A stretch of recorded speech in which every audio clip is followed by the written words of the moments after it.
अस्सलाम वालेकुम ladies and gentleman, today our topic is effectors. हम लोगों ने इससे पहले डिस्कस किया था अबाउट रिसेप्टर्स एंड न्यूरॉन्स, जो कि हमारे पास दो बेसिक पार्ट्स थे हमारे नर्वस सिस्टम, नर्वस कोऑर्डिनेशन के।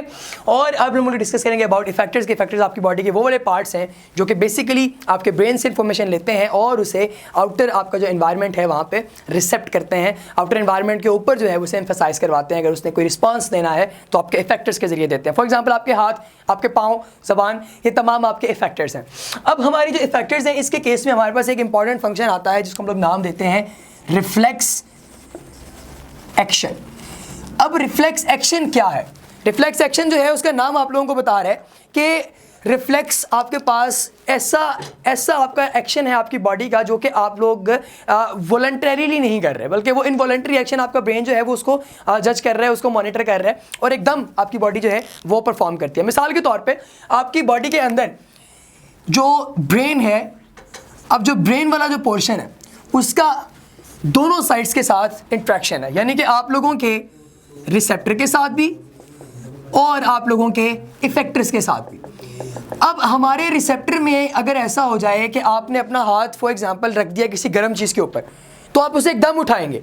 अब आपने उसे एकदम कैसे उठाया? आपकी जो यहाँ पे रिसेप्टर्स थे, उन रिसेप्टर्स के साथ जो सेंसरी न्यूरॉन्स थी उन्होंने फौरी तौर पे जो पैगाम है आपके ब्रेन को दिया, और ब्रेन की जो एसोसिएटेड न्यूरॉन्स हैं उन्होंने फौरी तौर पे जो पैगाम है वो आपकी मोटर न्यूरॉन्स को दिया, जिन्होंने फौरी तौर पे आपके इफेक्टर्स यानी आपके हाथ को वहाँ से उठाया। अब बेसिकली ये मसल है आपका जो कॉन्ट्रैक्ट हो रहा है और आपका हाथ ऊपर उठ रहा है, और इसकी एक्टिविटी भी हम लोगों ने बाकायदा एक लेक्चर दिया है।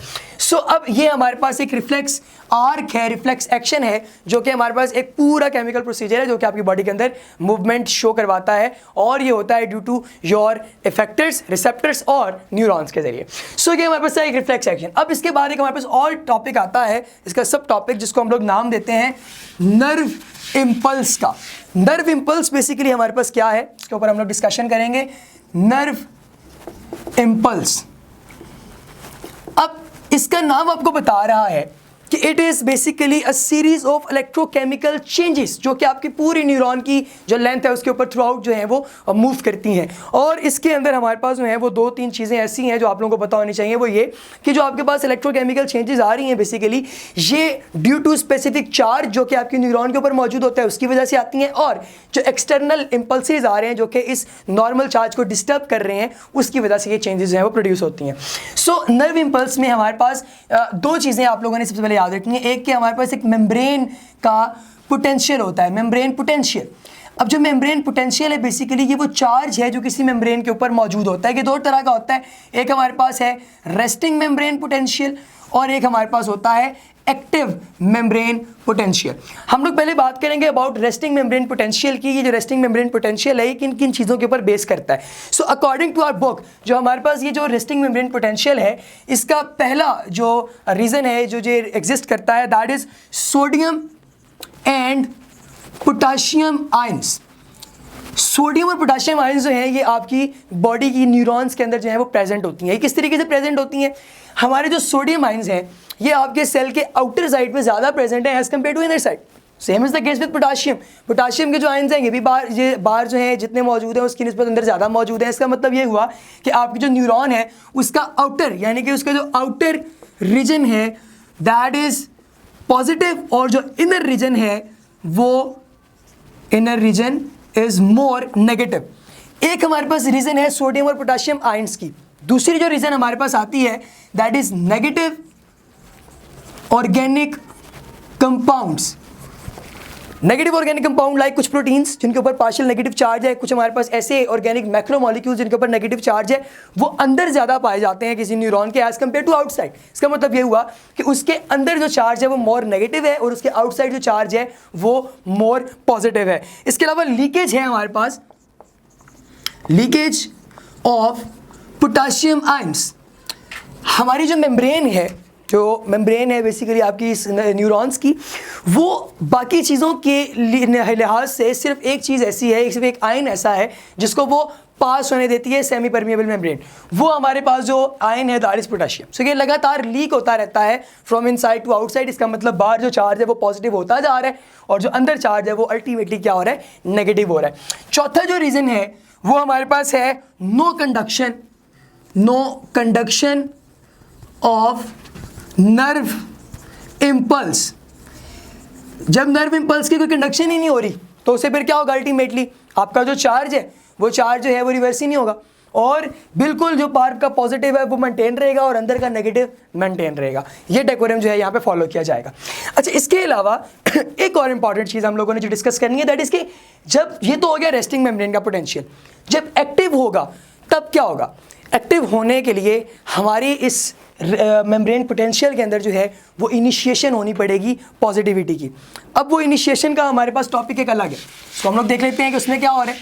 जो हमारे पास इनिशिएशन है, बेसिकली नर्व इम्पल्स की जो इनिशिएशन है उसमें हमारे पास दो डेफिनेशंस हमारे पास हैं वो इंपॉर्टेंट है, वो हम लोगों ने याद रखनी है। इनिशिएशन ऑफ नर्व इम्पल्स में, initiation of nerve impulse, initiation of nerve impulse में हम लोगों ने जिस चीज़ को डिस्कस करना है सबसे ज़्यादा वो ये है कि active membrane potential, active membrane potential जो है वो कैसे डेवलप होगा। जाहिर है जब बाहर से कोई आपको स्टिमुलस मिलेगा, उस स्टिमुलस से क्या होगा, अल्टीमेटली जो चार्जेस इसके ऊपर मौजूद हैं वो चार्जेस रिवर्स हो जाएंगे। तो जो पहला फैक्टर इसके ऊपर इन्वॉल्व हो रहा है that is sodium and potassium ions movement. जैसे ही बाहर से कोई टच स्टिमुलस आया, आप लोगों की फिगर नंबर 17.5 का जो ए पोर्शन है वो आपको दिखा रहा है कि जो आपका आउटर एटमॉस्फेयर, फॉर एग्जांपल ये हमारे पास एक न्यूरॉन है, इसके बाद पॉजिटिव चार्जेस हैं, और अगर हम लोग इसके इंटरनल की बात करें तो उस पर नेगेटिव चार्जेस। मिसाल के तौर पे इस जगह पे आगे कोई स्टिमुलस लगा, कोई प्रेशर आए, तो ये जो हमारे पास पार्ट है इसमें मूवमेंट शुरू हो जाएगी सोडियम और पोटाशियम पंप्स की मदद से। बाहर चार्ज नेगेटिव हो जाएगा और अंदर जो चार्ज है वो पॉजिटिव हो जाएगा। अब ये हमारे पास बेसिकली इस पोर्शन में क्या हो रहा है, यहाँ पे सोडियम और पोटाशियम के जो आयंस हैं उनकी मूवमेंट हो रही है, एक्टिव मूवमेंट हो रही है। इस मूवमेंट को हम लोग आप लोगों को अगर समझ आ गई है तो हम लोग इसके दूसरे पार्ट की तरफ चलते हैं, that is the important part, charges are reversed. Charges are reverse, इसकी मैंने अभी बात की कि हमारे जो पॉजिटिव चार्जेस हैं वो अंदर की तरफ आएंगे और नेगेटिव चार्जेस बाहर, यानी कि अगर पहले वो बाहर पॉजिटिव अंदर नेगेटिव थे, अब बाहर नेगेटिव और अंदर पॉजिटिव हो रहे हैं, यानी कि डिफरेंशिएशन जो है वो बेसिकली यहाँ पे प्रोड्यूस होने लग गई है। तीसरा हमारे पास जो है इसका reason that is passage of nerve impulse.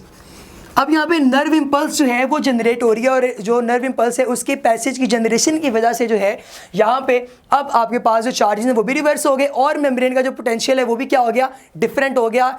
जब हमारे पास रेस्टिंग मेम्ब्रेन जो पोटेंशियल था उसकी निस्बत अब वो थोड़ा सा तब्दील हो गया। और फिर हमारे पास लास्ट जो थिंग है दैट इज मेम्ब्रेन पोटेंशियल। अब जो मेम्ब्रेन का पोटेंशियल है वो पहले की निस्बत जो है वो थोड़ा सा डिफरेंट हो गया। अब हम लोग दो चीज़ें और डिस्कस करेंगे इसके अलावा जो कि इस पूरे मैकेनिज्म के अंदर इंपॉर्टेंट है, कि हमारे पास जो मेम्ब्रेन पोटेंशियल्स हैं वो रेस्ट पे कितना होता है और वो एक्टिव पे कितना होता है। अगर हम रेस्टिंग मेम्ब्रेन पोटेंशियल की बात कर रहे हैं RMP, तो दैट इज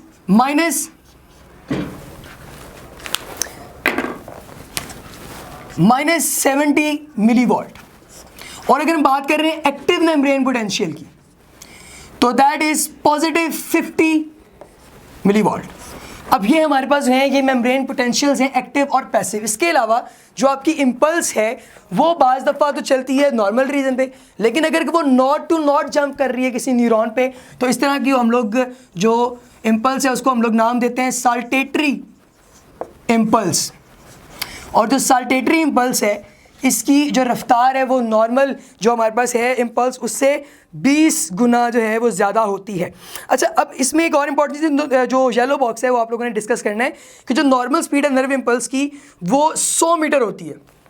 नॉर्मल जो हमारे पास नर्व इम्पल्स है उसकी रफ्तार जो है वो 100 हमारे पास है वो मीटर्स पर सेकेंड हम लोगों ने रिकॉर्ड की है, और वो मैक्सिमम जो जाती है वो 120 मीटर्स पर सेकंड पे चली जाती है। ये आप लोगों ने चीज़ याद रखनी है। So ladies and gentleman, this was all about a topic that was nerve impulse or effectors. So if you have any kind of question, you can mail us. Thank you so much.